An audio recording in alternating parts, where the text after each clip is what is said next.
ആദ്യമായി നമുക്ക് വളരെ മനോഹരമാകുന്ന ഒരു വീഡിയോ ഒന്ന് വാച്ച് ചെയ്യാം. പുരാതന കാലഘട്ടങ്ങളിൽ ഇസ്രയേലിൽ തെളിവുള്ള ഒലിവെണ്ണ എപ്രകാരമാണ് ഇസ്രയേൽ മക്കൾ ദേവാലയത്തിലേക്ക് കൊണ്ടുവന്നത്, അതിനുവേണ്ടി അവർ എപ്രകാരമാണ് ആ ഒലിവിനെ എണ്ണയാക്കി മാറ്റിയെന്നുള്ള ഒരു നല്ല മനോഹരമാകുന്ന വീഡിയോ ആണിത്. ഇതൊന്ന് വാച്ച് ചെയ്തതിന് ശേഷം ചില കാര്യങ്ങൾ നിങ്ങളോട് ഞാനിത് പ്രകാരം പറയുവാൻ ആഗ്രഹിക്കുകയാണ്. ആദ്യമായി വീഡിയോ ഒന്ന് വാച്ച് ചെയ്താൽ.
നിങ്ങളെല്ലാവരും വാച്ച് ചെയ്തെന്ന് ഞാൻ വിശ്വസിക്കുകയാണ്. തുടർന്ന് ഈ വീഡിയോ ആസ്പദമാക്കി ചില കാര്യങ്ങൾ ഞാൻ നിങ്ങളോടൊന്ന് പറഞ്ഞുകൊള്ളട്ടെ. എന്തുകൊണ്ടാണ് സഭയ്ക്കുള്ളിൽ പ്രതികൂലങ്ങളും പ്രതിസന്ധികളും വഴക്കുകളും പിണക്കങ്ങളും പകയും വിദ്വേഷവുമൊക്കെ എന്തുകൊണ്ടാണ് സഭയ്ക്കുള്ളിൽ പ്രവേശിക്കുന്നത്? ഒരു സഭ ഇരിക്കുന്ന ആ ദേശത്ത് എന്തുകൊണ്ടാണ് അന്ധകാരം വ്യാപരിക്കുന്നത്? ആ ദേശത്തിലെ ജനങ്ങൾ എന്തുകൊണ്ടാണ് ഇപ്പോഴും അന്ധകാരത്തിൽ വസിക്കുന്നതെന്ന് വളരെ വ്യക്തമായും ഈ തിരുവചനത്തിലൂടെ ഞാൻ നിങ്ങളോട് പറയുവാനായി ആഗ്രഹിക്കുകയാണ്. വായിക്കാൻ നമുക്ക് പുറപ്പാട് പുസ്തകം 27-ാം അധ്യായം 20-ാം വാക്യം ഇപ്രകാരം പറയുന്നു: വിളക്ക് നിത്യം കത്തിക്കൊണ്ടിരിക്കേണ്ടതിന് ഇസ്രയേൽ മക്കൾ വിളക്കിന് ഇടിച്ചെടുത്ത തെളിവുള്ള ഒലിവെണ്ണ നിൻ്റെ അടുക്കൽ കൊണ്ടുവരുവാൻ അവരോട് കൽപ്പിക്കുക. ഇതൊരു കൽപ്പന പോലെ ഇസ്രയേൽ മക്കളോട് പറയുവാനാണ് യഹോവയാകുന്ന ദൈവം മോശയോട് പറഞ്ഞത്. ദേവാലയത്തിലെ വിളക്ക് നിത്യം കത്തിക്കൊണ്ടിരിക്കേണ്ടതിന് ഇസ്രയേൽ മക്കൾ ഇടിച്ചെടുത്ത തെളിവുള്ള ഒലിവെണ്ണ മോശയുടെ അടുക്കൽ കൊണ്ടുവരണം. അപ്പോൾ ഇന്ന് ഞാൻ ഈ സന്ദേശം നിങ്ങളോട് പറയുന്നതിന് മുമ്പ് ഒരു വീഡിയോ നിങ്ങൾക്കായി പങ്കുവെക്കുവാൻ ഞാൻ ആഗ്രഹിക്കുകയാണ്. എങ്ങനെയാണ് പുരാതന കാലഘട്ടത്തിൽ ഇസ്രയേലിൽ ഈ തെളിവുള്ള ഒലിവെണ്ണ ഇടിച്ചെടുത്തത് എന്ന് ഞാൻ നിങ്ങളോട് പറയുവാൻ ആഗ്രഹിക്കുകയാണ്. ആ വീഡിയോ നിങ്ങൾ കാണുമ്പോൾ നിങ്ങൾക്ക് ഒരു ചിത്രം നിങ്ങളുടെ മനസ്സിലേക്ക് പതിയപ്പെടും. ആ ചിത്രത്തിലൂടെ വളരെ മനോഹരമാകുന്നൊരു ചിന്ത ഞാൻ നിങ്ങളോട് പങ്കുവെക്കുവാനും ആഗ്രഹിക്കുകയാണ്. അപ്പോൾ ദേവാലയത്തിൻ്റെ അകത്ത് നിരന്തരം കത്തിക്കൊണ്ടിരിക്കേണ്ടതിന് ഓൾവേസ് ബേണിംഗ്, ഓൾവേസ് എന്നുള്ള വാക്കാണ് ഇംഗ്ലീഷിൽ കൊടുത്തിരിക്കുന്നത്. അപ്പോൾ ഒരിക്കൽ പോലും കെട്ടുപോകാൻ പാടില്ലാത്ത ഒന്നായിരുന്നു ദേവാലയത്തിലെ കവരവിളക്ക്. ദേവാലയത്തിൻ്റെ ഉള്ളിൽ ഒരു നിമിഷം പോലും അന്ധകാരം അനുവദിക്കരുത് ദൈവത്തിന് നിർബന്ധമുണ്ടായിരുന്നു. കാരണം ദൈവം വസിക്കുന്ന ദേവാലയത്തിൻ്റെ ഉള്ളിൽ അന്ധകാരം പടരുവാൻ ദൈവം ആഗ്രഹിച്ചിരുന്നില്ല. ഇന്ന് നിലനിൽക്കുന്ന സഭകളിലും ഒരു സെക്കൻഡ് നേരത്തേക്ക് പോലും ഈ നിലവിളക്ക് അണഞ്ഞു പോകുവാൻ, ആ പ്രകാശം സഭയ്ക്കുള്ളിൽ നിന്ന് അണഞ്ഞു പോകുവാൻ ദൈവം ആഗ്രഹിക്കുന്നില്ല എന്ന് സഭകൾ തിരിച്ചറിയേണ്ടത് ആവശ്യമാണ്. എന്നാൽ എപ്രകാരമാണ് ഈ ഒലിവെണ്ണ അത് പുറത്തു കൊണ്ടുവരുന്നത്? പച്ചയായ ഒലിവ് പറിച്ചെടുത്ത് കൊണ്ടുപോയി അതിനെ നന്നായി കഴുകി വൃത്തിയാക്കിയതിന് ശേഷം ഒരു തിരിക്കല്ലിലേക്ക് അതിനെ ഇട്ട് കൊടുക്കുകയാണ്. അത് നിങ്ങൾക്ക് ആ വീഡിയോയിൽ കാണാം. അങ്ങനെ തിരിക്കല്ലിലേക്ക് ഇട്ടുകൊടുത്ത് ആ ഒലിവ് കായുടെ മുകളിലൂടെ കല്ലുകൊണ്ടുണ്ടാക്കിയ ഒരു തിരിക്കല്ലിങ്ങനെ എന്ത് ചെയ്യുകയാണ്? കറങ്ങിക്കൊണ്ടിരിക്കുകയാണ്. കഴുതയെയോ കാളയോ ഇല്ലെങ്കിൽ മനുഷ്യനെയോ ബന്ധിപ്പിച്ച് ആ ചക്രം തിരിക്കാറുണ്ടായിരുന്നു. അങ്ങനെ പച്ചയായിരിക്കുന്ന ഒലിവുകായുടെ മുകളിലൂടെ ആ തിരിക്കല്ലിങ്ങനെ കയറി ഇറങ്ങുമ്പോൾ ആ ഒലിവുകായ്കൾ ചതഞ്ഞ് അരയുവാനിടയായിത്തീരും. അങ്ങനെ ചതഞ്ഞ് അരഞ്ഞ് ഒരു പേസ്റ്റ് രൂപത്തിലായി മാറുന്ന ആ പേസ്റ്റ് എടുത്ത് മറ്റൊരു തുകൽ പാത്രത്തിൽ വെച്ചതിന് ശേഷം 2 കല്ലുകൾ പരസ്പരം അമരുന്ന ഇല്ലെങ്കിൽ പ്രസ് ചെയ്യുന്ന മറ്റൊരു കല്ലിനടിയിലേക്ക് കൊണ്ടുപോവുകയാണ്.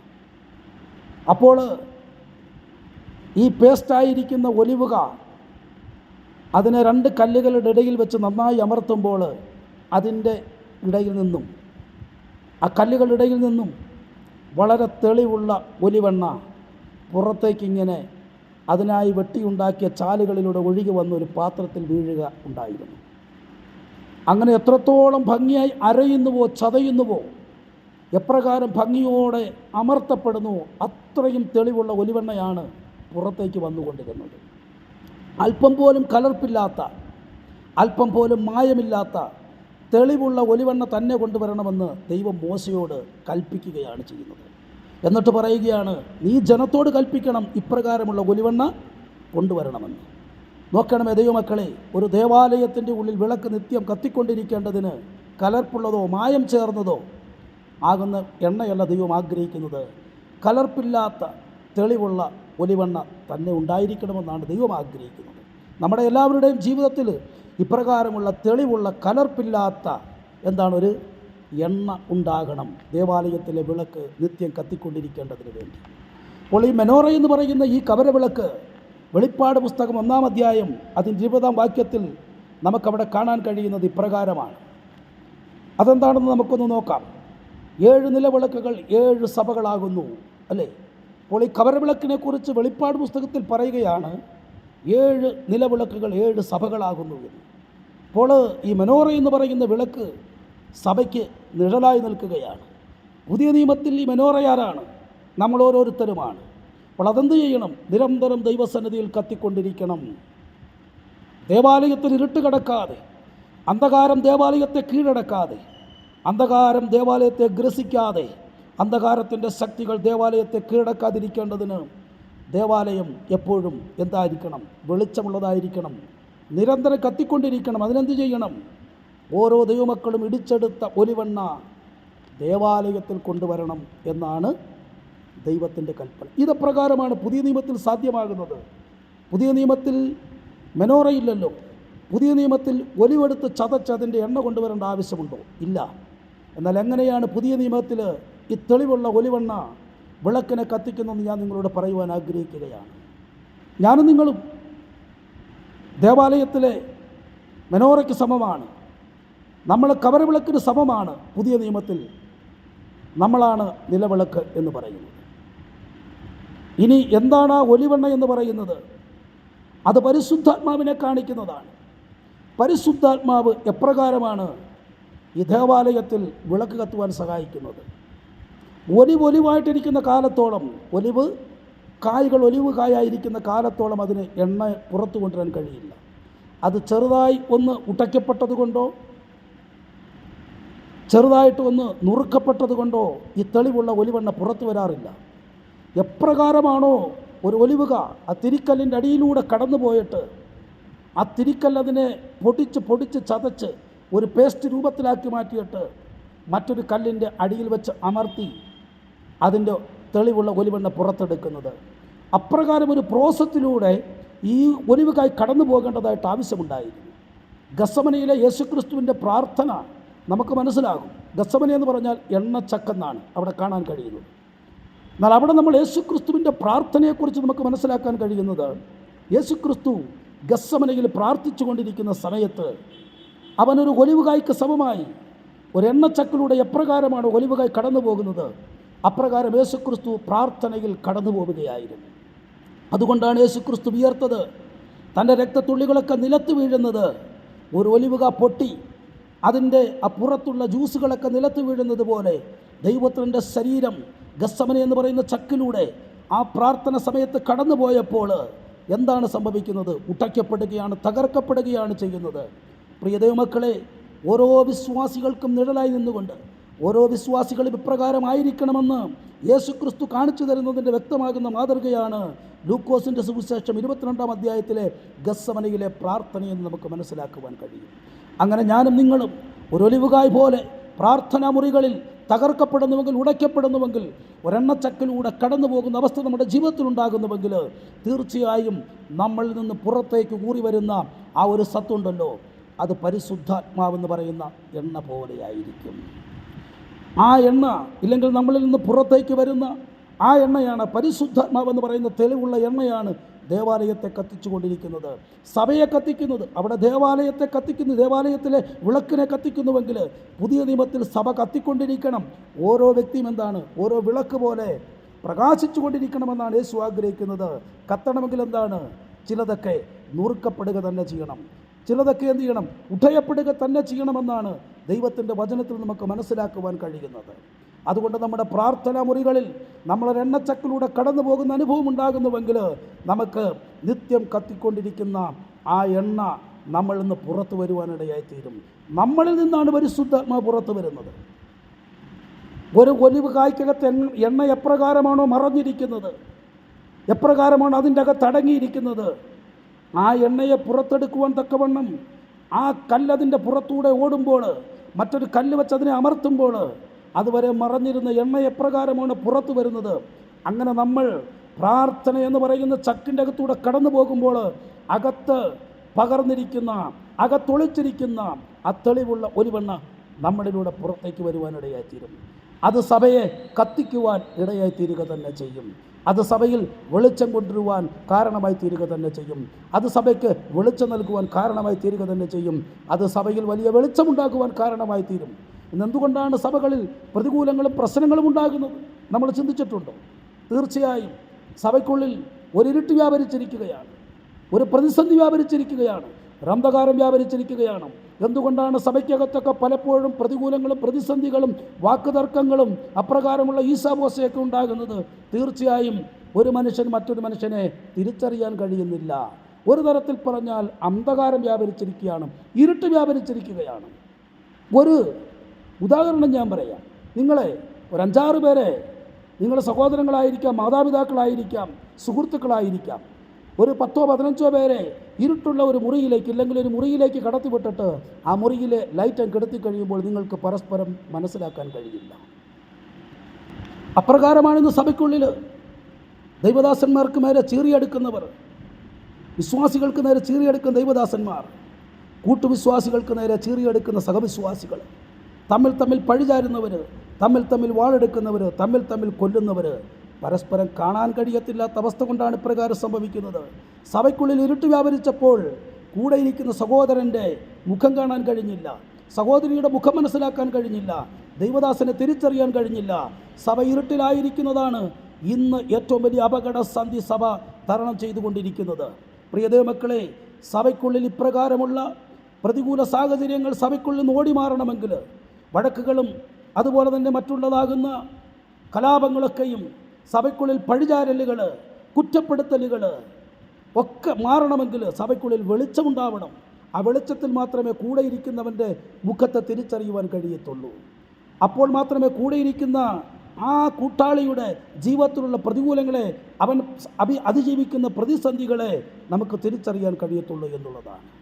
അതുകൊണ്ടാണ് ദേവാലയത്തിലെ വിളക്ക് നിത്യം കത്തിക്കൊണ്ടിരിക്കണം. ഒരു നിമിഷത്തേക്ക് പോലും ആ വിളക്കണഞ്ഞു പോയാൽ ആ പ്രതിസന്ധിയില്ലെങ്കിൽ ആ അന്ധകാരത്തെ ദൈവത്തിന് സഹിക്കാൻ കഴിയുന്നതല്ല, അല്ലേ? അതുകൊണ്ടെന്താണ് സഭ? എന്താണ്? You are the light of the world എന്നാണ് യേശു ക്രിസ്തു പറഞ്ഞ്. നിങ്ങൾ ലോകത്തിൻ്റെ വെളിച്ചമാകുന്നു. യേശു പറഞ്ഞു, I am the light of the world. എന്നിലൊരു വെളിച്ചമുണ്ട്, പരിശുദ്ധാത്മാവിൻ്റെ വെളിച്ചം എന്നിലുണ്ട്. ആ വെളിച്ചം എന്താണ്? നിങ്ങളുടെ ഉള്ളിലേക്ക് പകരുകയാണ്, നിങ്ങളിലേക്ക് ഞാൻ തരികയാണ്. ആ വെളിച്ചം എന്താവണം? സഭയ്ക്കുള്ളിൽ കത്തണം.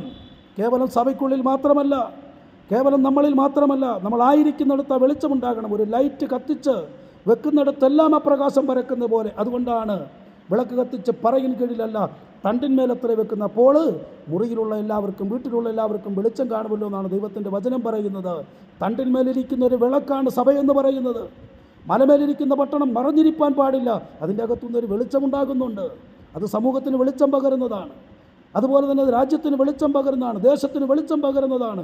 അന്ധകാരത്തിൽ കഴിയുന്നവർക്ക് വെളിച്ചം പകർന്നു കൊടുക്കുന്നതാണ് സഭയെന്ന് പറയുന്നത്. ഇന്ന് സഭകളിരിക്കുന്ന ദേശം ഇരുട്ടിലിരിക്കുകയാണ്. മദ്യത്തിനും മയക്കുമരുന്നിന് അടിമകളായി കൊലപാതകങ്ങൾ നടന്നുകൊണ്ടിരിക്കുകയാണ്, ആത്മഹത്യകൾ നടന്നുകൊണ്ടിരിക്കുകയാണ്. എന്തുകൊണ്ടാണ് ഇരുട്ടിൻ്റെ ശക്തികൾ സഭയിരിക്കുന്ന ദേശത്തെ ഗ്രസിക്കുന്നത്? സഭയ്ക്ക് വെളിച്ചമായി മാറാൻ കഴിയുന്നില്ല. സഭയിൽ നിന്ന് ഈ വെളിച്ചം പുറത്തേക്ക് പുറപ്പെടുന്നില്ല എന്നുള്ളതിൻ്റെ കാരണം നമ്മൾ തിരിച്ചറിയേണ്ടത് ആവശ്യമാണ്. കാരണം ഈ എണ്ണയില്ലാത്തതാണ്. നുറുക്കപ്പെടാൻ തയ്യാറാകാത്ത വിശ്വാസികൾ, നുറുക്കപ്പെടാൻ ഒരു ഒലിവുക തയ്യാറാകുന്നില്ലെങ്കിൽ ഒരിക്കലും ആ ഒലിവിന് എണ്ണ പുറപ്പെടുവിക്കാൻ കഴിയാത്തതുപോലെ ഒരു വിശ്വാസിയോ സഭയോ ഉട്ടയ്ക്കപ്പെടുവാനോ നുറുക്കപ്പെടുവാനോ തകരുവാനോ തയ്യാറാകുന്നില്ലെങ്കിൽ അതിൽ നിന്ന് തെളിവുള്ള ഒലിവെണ്ണ പുറത്തേക്ക് വരികയില്ല എന്ന് നമ്മൾ ഈ വചനത്തിൽ നിന്ന് തിരിച്ചറിയേണ്ടത് ആവശ്യമാണ്. പ്രിയദൈവമക്കളെ, നമ്മൾ ലോകത്തിൻ്റെ വെളിച്ചമാണ്, അല്ലേ? നമുക്ക് മത്തായിയുടെ സുവിശേഷം 25-ാമത്തെ അധ്യായത്തിൽ വളരെ വ്യക്തമാകുന്ന ഒരു ചിത്രം ചൂണ്ടിക്കാണിച്ചു തരുന്നില്ലേ കർത്താവ്? ഉപമ പറയുന്നില്ലേ കർത്താവ്? സ്വർഗരാജ്യം മണവാളിനെ എതിരേൽപ്പാൻ വിളക്കെടുത്തുകൊണ്ട് പുറപ്പെട്ട 10 കന്യകമാർക്ക് തുല്യം എന്നാണ് മത്തായിയുടെ സുവിശേഷം 25-ാം അധ്യായം 1-ാം വാക്യം മുതൽ നമ്മൾ കാണുന്നത്. എന്നിട്ട് പറയുകയാണ്, അവരിൽ 5 പേർ ബുദ്ധിയുള്ളവരും 5 പേർ ബുദ്ധിയില്ലാത്തവരും ആയിരുന്നു എന്നാണ് അവിടെ അതിൻ്റെ 2-ാം വാക്യം പറയുന്നത്. 3-ാം വാക്യം പറയുന്നു, ബുദ്ധിയില്ലാത്തവർ വിളക്കെടുത്തപ്പോൾ എണ്ണയെടുത്തില്ല. 4-ാമത് പറയുന്നു, ബുദ്ധിയുള്ളവരോ വിളക്കോടുകൂടെ പാത്രത്തിൽ എണ്ണയും എടുത്തു. 5-ാം വാക്യം പറയുന്നു, പിന്നെ മണവാളൻ താമസിക്കുമ്പോൾ എല്ലാവരും മയക്കം പിടിച്ചു. 6-ാം വാക്യം പറയുകയാണ്, അർദ്ധരാത്രിക്കോ മണവാളൻ വരും, അവനെ എതിരേൽപ്പാൻ പുറപ്പെടുവിനെന്ന് ആർപ്പുവിളിയുണ്ടായി. ആർപ്പുവിളിയുണ്ടായപ്പോൾ അപ്പോൾ കന്യകമാരെല്ലാവരും എഴുന്നേറ്റ് വിളക്ക് തെളിയിച്ചു എന്നാണ് കൊടുത്തിരിക്കുന്നത്. അതിൻ്റെ 8-ാം വാക്യം പറയുന്നു, ബുദ്ധിയില്ലാത്തവർ ബുദ്ധിയുള്ളവരോട്, ഞങ്ങളുടെ വിളക്ക് കെട്ടുപോകുന്നത് കൊണ്ട് നിങ്ങളുടെ എണ്ണയിൽ കുറച്ച് ഞങ്ങൾക്ക് തരുവിനെന്ന് പറഞ്ഞു. ബുദ്ധിയുള്ളവർ, ഞങ്ങൾക്കും നിങ്ങൾക്കും പോരാ എന്ന് വരാതിരിപ്പാൻ നിങ്ങൾ വിൽക്കുന്നവരുടെ അടുക്കൽ പോയി വാങ്ങിക്കൊള്ളുവിനെന്ന് അവരോട് പറഞ്ഞു. അവർ വാങ്ങുവാൻ പോയപ്പോൾ മണവാളൻ വന്നു. ഒരുങ്ങിയിരിക്കുന്നവർ അവനോടുകൂടെ കല്യാണത്തിൽ ചെന്നു വാതിലടയ്ക്കുകയും ചെയ്തു. അതിൻ്റെ ശേഷം മറ്റേ കന്യകമാരും, കർത്താവേ, ഞങ്ങൾക്കും തുറക്കണമേ. അവൻ ഞാൻ നിങ്ങളെ അറിയുന്നില്ല എന്ന് സത്യമായിട്ട് നിങ്ങളോട് പറയുന്നു എന്ന് പറഞ്ഞു. ആകയാൽ നാളും നാഴികയും നിങ്ങൾ അറിയായ കൊണ്ട് ഉണർന്നിരിപ്പിൻ എന്നാണ് കർത്താവ് ആ ഉപമയിലൂടെ പറയുന്നത്. അവിടെ എടുക്കുവാൻ മറന്നുപോയ കുറച്ച് പേർ, അതെ, എണ്ണയെടുക്കുവാൻ മറന്നുപോയവർ, എണ്ണയെക്കുറിച്ച് ചിന്തിക്കാത്തവർ എന്നാണ് നമുക്കവിടെ മനസ്സിലാകേണ്ടത്. എണ്ണയെക്കുറിച്ച് ചിന്തിക്കാത്തവർ എന്നുള്ളവരാണ്. എന്നാൽ മറ്റൊരു കൂട്ടർ എണ്ണയെക്കുറിച്ച് അവർ ചിന്തിക്കുന്നവരാണ്. അവർക്ക് ആ എണ്ണ ആവശ്യമുണ്ടെന്ന് അവർ തിരിച്ചറിയുകയാണ്. പ്രിയ ദൈവമക്കളെ, നമ്മുടെ ജീവിതത്തിലെ ആ എണ്ണയില്ലാഴിക, ആ ഇടിച്ചെടുത്ത ഒലിവെണ്ണം നമ്മുടെ പക്കലില്ലെങ്കിൽ നമ്മുടെ മുമ്പിൽ അടയ്ക്കപ്പെടുന്നത് സ്വർഗരാജ്യത്തിൻ്റെ വാതിലാണെന്ന് ഇന്ന് പകൽക്കാലം നമ്മൾ തിരിച്ചറിയേണ്ടത് ആവശ്യമാണ്. നമ്മുടെ ജീവിതത്തിൽ ബുദ്ധിയുള്ള കന്യകമാരെ പോലെ ആ ഇടിച്ചെടുത്ത തെളിവുള്ള ഒലിവെണ്ണ ദേവാലയത്തിലെ വിളക്ക് കെട്ടുപോകാതിരിക്കേണ്ടതിന്, നിത്യവും കത്തിക്കൊണ്ടിരിക്കേണ്ടതിന് കരുതുന്നുവെങ്കിൽ നമ്മുടെ മുമ്പിൽ തുറക്കപ്പെടുന്ന ഒരു സ്വർഗരാജ്യത്തിൻ്റെ വാതിലുണ്ട്. ആ മണവാളൻ്റെ കല്യാണത്തിന് ക്ഷണിക്കപ്പെട്ട് നമ്മളെല്ലാവരും കല്യാണത്തിന് പങ്കെടുക്കുവാൻ ഒരുങ്ങിയിരിക്കുന്ന സമയത്ത് നമ്മുടെ കരങ്ങളിൽ ഇടിച്ചെടുത്ത തെളിവുള്ള ഒലിവെണ്ണയില്ലെങ്കിൽ നിത്യമായും ആ ജീവനിലേക്ക് കടക്കുവാൻ കഴിയാതെ, ആ കുഞ്ഞാടിൻ്റെ കല്യാണത്തിലേക്ക് പ്രവേശിക്കുവാൻ കഴിയാതെ നമ്മുടെ ജീവിതത്തിന് മുമ്പിൽ അടഞ്ഞു പോകുന്നൊരു വാതിലുണ്ടെന്ന് നമ്മൾ ഇന്ന് പകൽക്കാലം മറന്നു പോകരുതെന്ന് സഭയോട് വളരെ വ്യക്തമായും പറയുകയാണ്. അതുകൊണ്ട് എന്താണ് നമുക്കും ഇപ്രകാരം ആ ദേവാലയത്തിലെ വിളക്ക് കത്തിക്കൊണ്ടിരുന്നത് പോലെ ദേശത്തിന് വേണ്ടി നമുക്ക് ജ്വലിക്കാം, രാജ്യത്തിന് വേണ്ടി നമുക്ക് കത്തിക്കൊണ്ടിരിക്കാം, അന്ധകാരത്തിലിരിക്കുന്നവർക്ക് വേണ്ടി നമുക്ക് കത്തിക്കൊണ്ടിരിക്കാം. അന്ധകാരത്തിലിരിക്കുന്ന ഒരു അത്ഭുത പ്രകാശത്തിലേക്ക് വിളിച്ചൊരു കർത്താവ് നമ്മുടെ ഉള്ളിൽ പകർന്നിരിക്കുന്ന ആ വെളിച്ചം പരിശുദ്ധാത്മാവാണ് കേട്ടോ. പഴയ നിയമത്തിലെ പുരോഹിതൻ ഇപ്രകാരമാണ്. അവൻ കൂടാരം ഒരിടത്തുനിന്ന് മറ്റൊരു സ്ഥലത്തേക്ക് ഷിഫ്റ്റ് ചെയ്യുമ്പോൾ ആ യാഗപീഠത്തിൽ നിന്നെടുക്കുന്ന തീക്കനൽ ഒരിക്കലും ആ പ്രതികൂല സാഹചര്യത്തിൽ കെട്ടുപോകാതെ അതിനെ കരുതിക്കൊണ്ടിരിക്കണമെന്നായിരുന്നു പഴയ നിയമത്തിൻ്റെ വ്യവസ്ഥയെന്ന് പറയുന്നത്. മരുഭൂമിയിലൂടെ യാത്ര ചെയ്യുമ്പോൾ അവൻ ആ തീയെടുത്ത് ഒരു പാത്രത്തിലിട്ടിട്ട് അതിനെ കരുതിക്കൊണ്ടിരിക്കണം, അത് കെട്ടുപോകാതെ കാത്തുകൊണ്ടിരിക്കണമെന്നാണ്. അത് പുരോഹിതൻ്റെ ഹല്ലേലൂയ റെസ്പോൺസിബിലിറ്റി ആയിരുന്നു. അതുകൊണ്ടാണ് പൗലോസ് വിളിച്ചു പറയുന്നത്, ആത്മാവിനെ കെടുത്തിക്കളയരുത്. മരുഭൂമിയിലൂടെ കടന്നു പോകുമ്പോൾ കാറ്റടിക്കും, മണൽക്കാറ്റുകളടിക്കും, മഴ പെയ്തേക്കാം, സാഹചര്യങ്ങൾ അങ്ങനെയാണ്, പ്രതികൂലങ്ങൾ വന്നേക്കാം. പക്ഷെ പുരോഹിതനൊരിക്കലും ആ തീ കെട്ടുപോകാൻ അനുവദിക്കരുത്. പുതിയ നിയമത്തിൽ നമ്മളെയും രാജകീയ പുരോഹിത വർഗമായി സ്വന്തം ജനമായി അവൻ വിളിച്ചിട്ടുണ്ടെങ്കിൽ പുരോഹിതൻ്റെ ശുശ്രൂഷയ്ക്ക് വേണ്ടി നമ്മളെ വിളിച്ചിട്ടുണ്ടെങ്കിൽ ആ പുരോഹിതൻ്റെ ഉത്തരവാദിത്തമാണ് മരുഭൂമി യാത്രയിൽ തീ കെട്ടുപോകാതെ കാത്തുകൊള്ളേണ്ടത്. അതുകൊണ്ട് പ്രിയ ദൈവമക്കളെ, ഇന്നത്തെ ഈ ചിന്ത നമ്മുടെ ജീവിതത്തിൽ എപ്പോഴും ആ ഇടിച്ചെടുത്ത തെളിവുള്ള ഒലിവെണ്ണ ഉള്ളവരായി, ദേശത്തിന് വെളിച്ചം പകരുന്നവരായി, സഭയ്ക്ക് വെളിച്ചം പകരുന്നവരായി, ഇരുട്ടിലിരിക്കുന്നവർക്ക് വെളിച്ചം പകരുന്നവരായി, അന്ധകാരത്തിലിരിക്കുന്നവർക്ക് വെളിച്ചം പകരുന്നവരായി നമുക്ക് മാറാമെന്നുള്ള ഒരു ചെറിയ ആഹ്വാനത്തോടു കൂടി ഈ സന്ദേശത്തെ ഞാൻ ഇവിടെ നിർത്തുന്നു. ദൈവം നിങ്ങളെ അവരെയും അനുഗ്രഹിക്കുമാറാവട്ടെ.